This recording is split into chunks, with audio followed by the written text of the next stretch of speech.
এ নিয়ে বিস্তারিত জানাতে সাভার থেকে আমাদের সাথে যোগ দিচ্ছেন মাহিদুল ইসলাম। মাহিদুল, ঈদযাত্রায় সড়কে ভোগান্তির চিত্র কেমন দেখছেন? সাভারের গাড়ির চাপ কেমন? এবং সাভারের এই এলাকাতে সবসময় আমরা ঈদের আগে একটা যানজটের পরিস্থিতি দেখতে পাই, এর কারণটা কি আসলে? ধন্যবাদ আতিফা। আমি এই মুহূর্তে আছি নবীনগর চন্দ্রা মহাসড়কের বাইপাইল বাস স্ট্যান্ড এলাকায়। এখানে কিন্তু এই ঢাকা এলিভেটেড এক্সপ্রেসওয়ে, অর্থাৎ ঢাকা আসলে এলিভেটেড এক্সপ্রেসওয়ের যে মেগা প্রকল্পটি রয়েছে সেই মেগা প্রকল্পটির কাজ চলমান রয়েছে। ফলে কিন্তু এখানকার যে 4 লেনের মহাসড়কটি সেটি কিন্তু বাইপাইল থেকে যে শ্রীপুর পর্যন্ত কিন্তু 2 লেনে সংকুচিত হয়েছে। ফলে কিন্তু এখানে বরাবরই গত 2-3 বছর ধরে কিন্তু যানজটে কিন্তু চরম ভোগান্তিতে পড়ে ঘরমুখী মানুষেরা।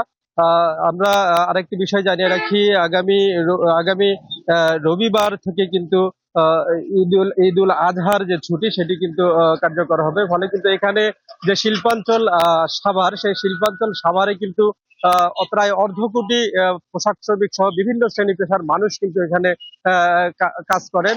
পরে এখানের যে ঈদ যাত্রা রয়েছে সেই ঈদ যাত্রায় কিন্তু তারা একযোগে গ্রামে পরিবারের সাথে ঈদ আনন্দ ভাগাভাগি করার জন্য কিন্তু তারা ছুটে যাবেন। কিন্তু এখানকার যে সড়কটি রয়েছে, যে মহাসড়কটি, সেই মহাসড়কটি এলিভেটেড এক্সপ্রেসওয়ের যে কাজ চলমান রয়েছে, সে কারণে কিন্তু সড়কের বিভিন্ন স্থানে খানাখন্দ এবং এখানে নির্মাণ সামগ্রী কিন্তু স্তূপ করে রাখা হয়েছে। ফলে কিন্তু সড়কটির যে যাতায়াতের যে জায়গাটি রয়েছে সেটিও কিন্তু সংকুচিত হয়েছে। ফলে কিন্তু এখানকার যে ঈদ যাত্রা সেটি ঈদ যাত্রা নিয়ে কিন্তু এখানকার যানবাহন এবং যে চালকেরা রয়েছে, যানবাহনের চালকেরা রয়েছে এবং যাত্রীরা, তারা কিন্তু চরম ভোগান্তির শঙ্কা করছেন। আমরা এই মুহূর্তে এখানকার যে ট্রাফিক ইনচার্জ রয়েছেন তার সাথে কথা বলার চেষ্টা করব। তার কাছে আসলে জানবো তারা কি ধরনের পদক্ষেপ আসলে এই ঈদ যাত্রা ঘিরে নিচ্ছেন। আচ্ছা, আপনার সাথে একটু কথা বলি যে এখানকার যে ঈদ যাত্রা।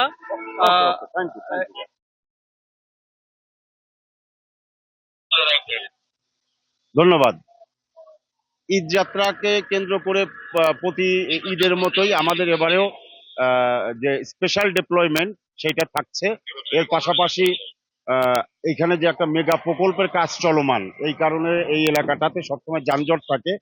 তো আমরা ওই এলিভেটেড এক্সপ্রেস কর্তৃপক্ষের সাথে কথা বলে 22 তারিখের পর থেকেই তারা সব কাজ বন্ধ করে দেবে এরকম একটা আশ্বাস দিয়েছে, এবং রাস্তার যেখানে খানাখন্দ ভাঙাচোরা ছিল তারা সেগুলোও কমপ্লিট করে দিছে। তো আমরা আশা করছি কোনো অসুবিধা হবে না।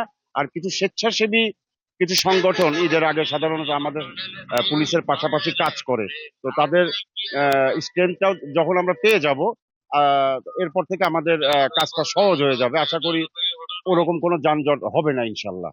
আমাদের সব প্রস্তুতি নেওয়া হয়ে গেছে। আপনাকে অনেক ধন্যবাদ।